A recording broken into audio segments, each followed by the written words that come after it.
I have not. Okay.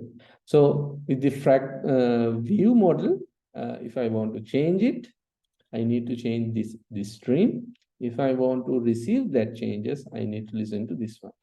As I mentioned earlier, this is private. That means from outside, I can't change the stream. Since this is public and it is live data, that means it is not mutable. So from the view itself, I can't change this scope. Okay. Only way that I can change is by calling these functions within this view model. So if I call the increase view model, it will be reflected on here. If not, I won't be able to get the value tag. Okay. So what I will do is and in here the value 0 in here marks the initial value. That means if nothing has happened, if nothing is called, the default value for the stream, the initial value for the stream is going to be 0. Okay. So what I will do is I will bind this stream to my view.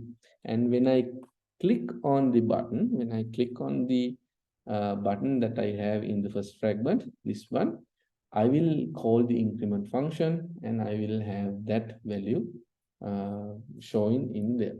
So to demonstrate, what I'll do is first I will have access to the view model. Since I have initiated it in here, I can just call view model and I can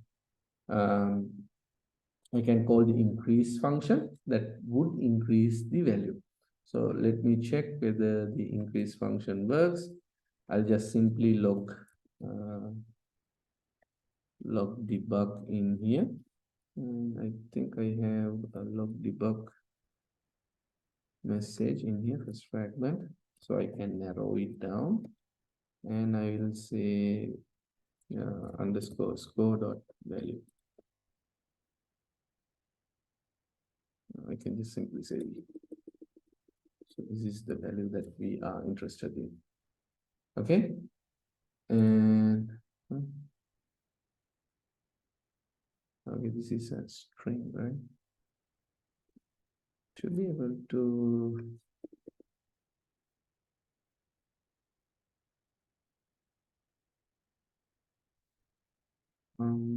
this should be a okay, this is null assertion, so it is null assertion. So what I have done here, so in my first fragment, when I click on the button, I will call the view model increase function. So it will increase the value and it will lock for now. But I haven't bind this in the view. That means I haven't observed this view. So I won't get anything else. But for make sure the view model is connected with our view, we'll just have this for now. Okay. So if I hit next button in here, you guys can see it was on 0. Now it is incremented to 1. If I hit once again, it will be incremented. Okay. So our business logic has moved to one section in here. Now what I need to do, I need to listen in. As I said, I need to observe the changes happening to this variable scope. Okay. So if I do variable score get value, then that is an empty pattern. For example, let me do something like this. View model increase, and if I say view model dot score dot value, okay, I can get the value, and I can say binding dot text view, and text is to this. Okay, so what I'm doing is I am saying, okay, view model. Okay, we call the view model, and we have the access to the score. Score is this live data stream that we are having, and by calling dot value, I can get the value, and I am setting back into my text view in here. The text view I am setting back. So whenever I click on it, the view model is increased, the value will change, and the text that you see it here, it will change. Okay, this works, right? I call this, and I get the view model score.value, and I am setting that into the text view value that I see, that I have in here. So this works. This is working. But the problem is we are violating MVVM architecture. Okay, the MVVM architecture clearly state that we from the view, I can't access anything. I can't access any values directly from the view model. Okay, I can't directly access anything. But what I have to do, if I have an observable, or if I need to access data, I need to observe it. You guys can remember the dotted lines. So the view should not access any values directly from the view model itself. This is a violation. This is an anti-pattern. Okay, so I would say anti-pattern. Okay, so even though we are using MVVM, if we do something like this, then again we are failing MVVM, and we are not getting the full features, or the full potentially things or potential benefits of the MVVM model. Okay, rather than, what we need to do is what we call is, we need to observe the changes. We need to observe this score. Whenever the score is changing, we need to observe it. Okay, so in order to do that, it's pretty much same. We call the view model score, and there is the method called observe. Okay, so observe means that when we are calling our when we want we have this view model. Within this view model, something we have score. It is an observable. That means this value will emit us during our time. That means whenever we are observing this, we will get notifications. We will get any changes that we are doing. Okay, so what we need to do is, we need to observe these changes, and when we are observing these changes, we need to say who is the lifecycle owner. So this lifecycle owner is view lifecycle owner is needed because, as you guys can see, as you guys can remember, when we are subscribing to something, when we are observing something, the next thing that you need to remember, you need to unsubscribe. Okay, if you do not unsubscribe to a subscription, what will happen is, this will be listening forever. So that listening to forever have few different issues. The first thing is, first issue is that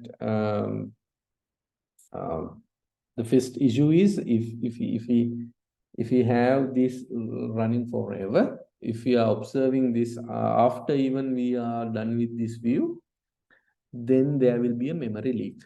Okay, so as I mentioned earlier, in observable, we listen in, we observe.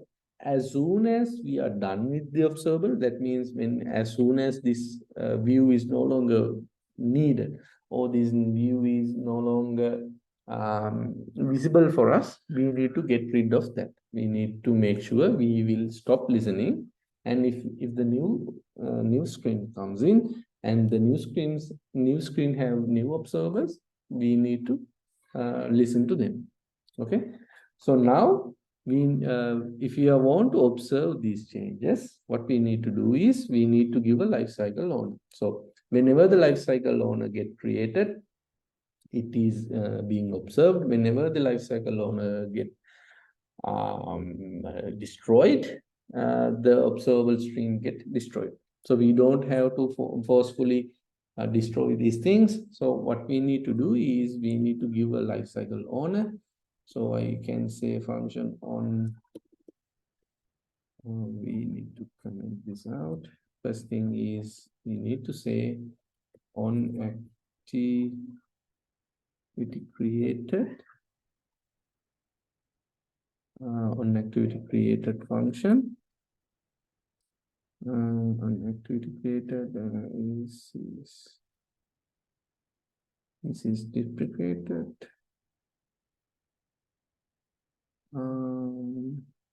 Why is that? Let me check why this is deprecated. Maybe there is a better way of doing that. Deprecated.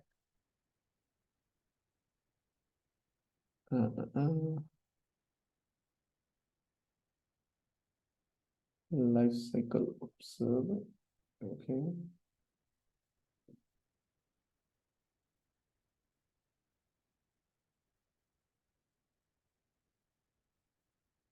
Okay, I think we have on view created. We can have on attach.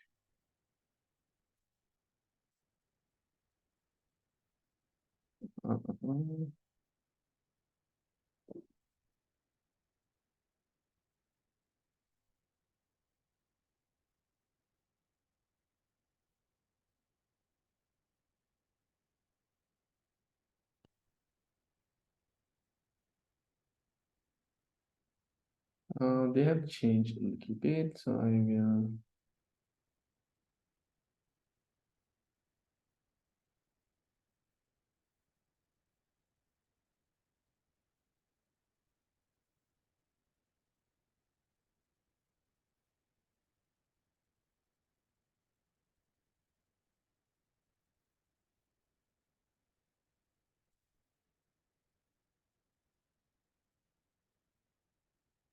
A few things that I need to do. I think Google has decided to not to have that. So what I will do is I will have this lifecycle observer. Okay, and we have to have on attach method rather than on create. Okay, on attached, even that is deprecated.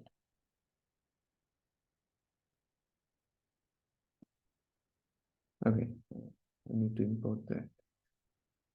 And I think with this, I can have the view model, scope, observer, can provide the context, view model, sorry, view lifecycle owner.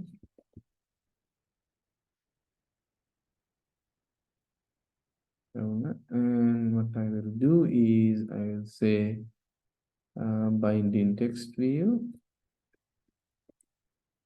Binding text view, and I will have it.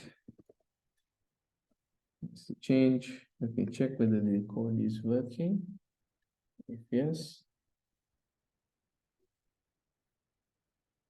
did it crash? Yeah. I think I'm missing something. Let me check.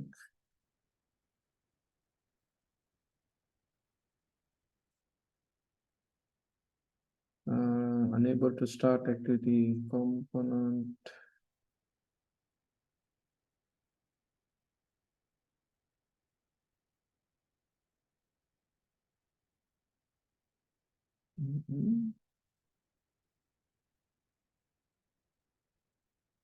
Is it because of this? Yeah.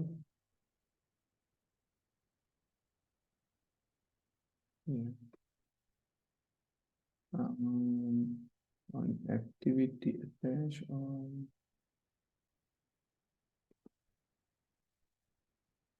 There should be another on created.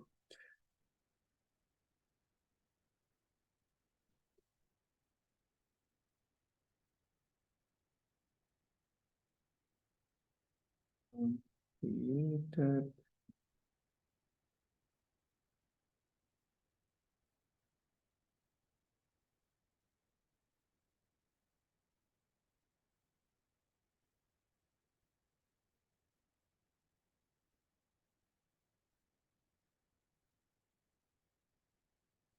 Sure. Okay, for now, I think I will use the deprecated one. So it's not gonna be like end of the world or something like that, but better we find the best solution as of now. But from demonstration and from my knowledge, I will just use the on activity created event. Okay. So on activity created event, what will happen is we will bind the view cycle owner. Okay. So now you guys can see initially it is 0. That is correct. Why? Initial value for our view model is 0. In our fragment, we have put it 0. Let's say, for instance, I want to start from 10.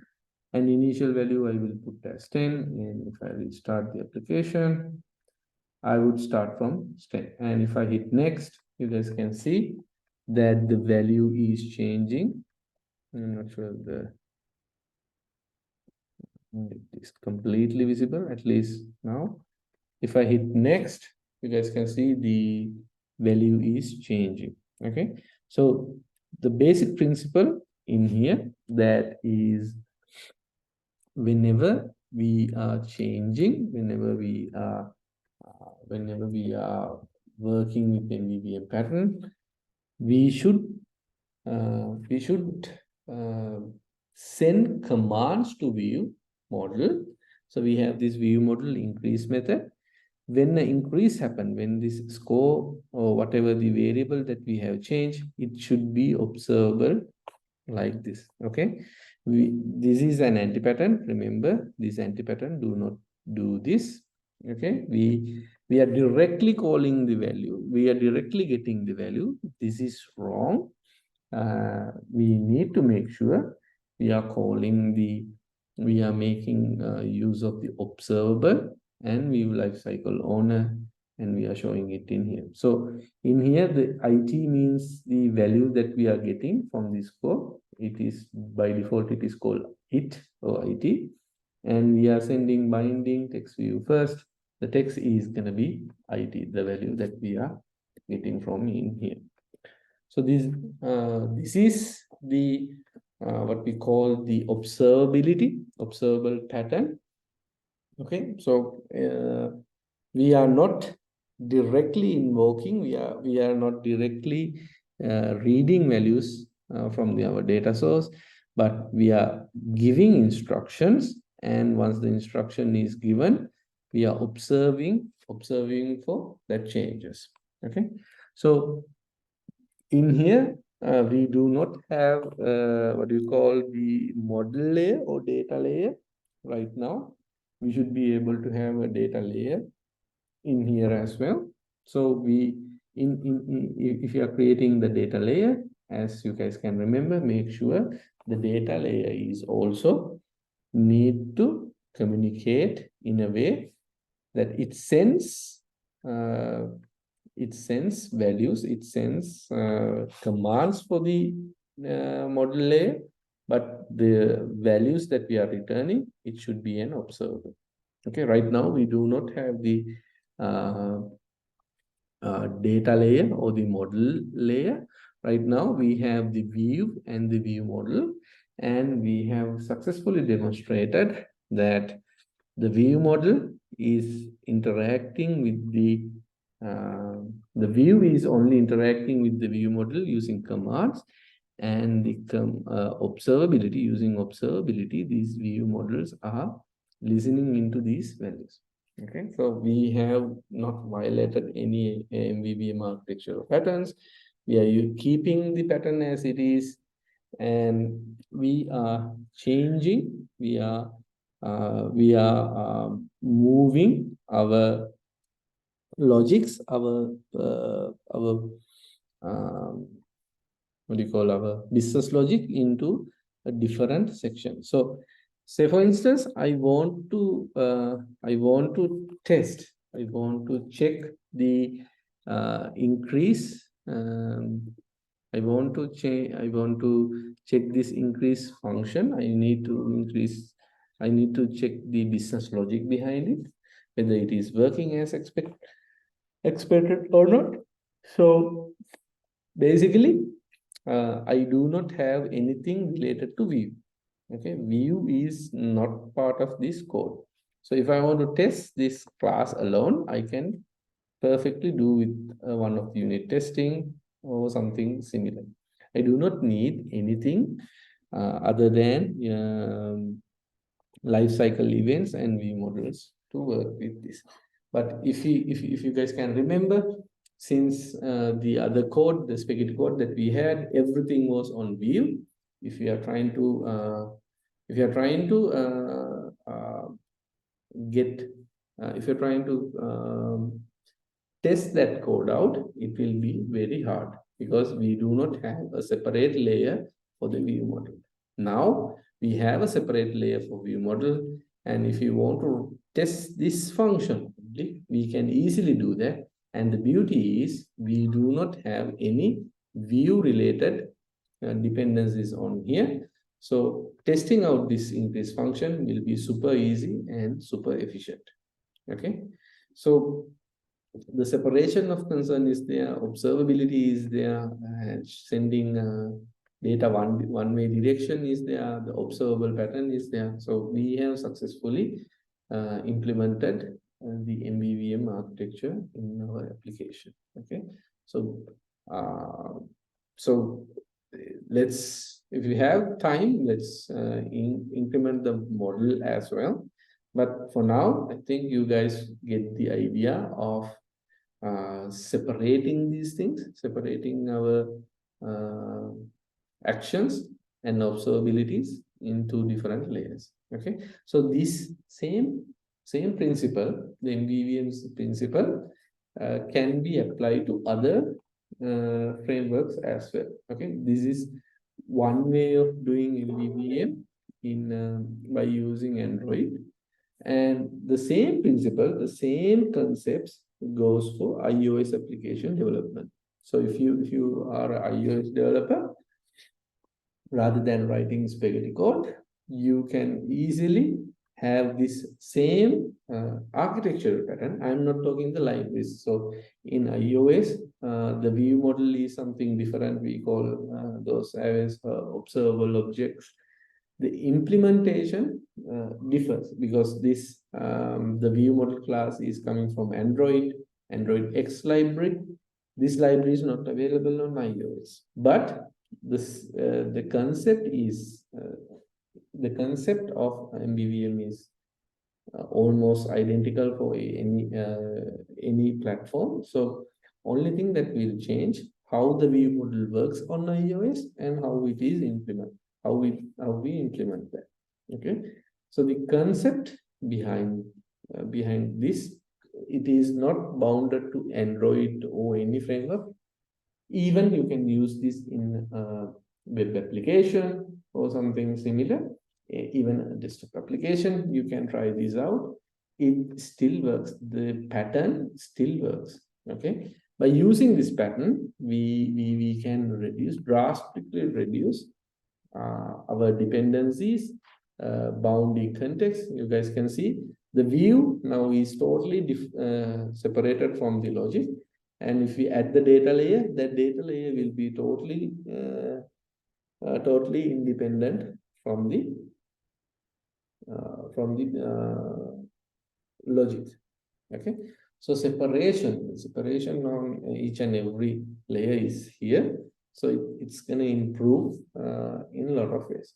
So you guys might see is something similar that we see in NTR architecture, but the main difference is NTR architecture, we are calling from controller to service. Service is calling for repository. Once the repository is done, then the callback or the function call will return the value to the service. The service will return to the controller. Okay, there is a trip going back and forth, but in here, make sure the trip is going back and forth is there, but the main difference is the main change in here. We do not return back, but we observe the changes. So that is how it is changed in NT architecture and MVVM architecture. Okay, so make sure to follow these guidelines in order to get the best of MVVM architecture. Okay, all right. Any questions up until this, guys? Anything related to the MVVM or NT architecture? Anything in general? Okay, hope not. So let me stop recording.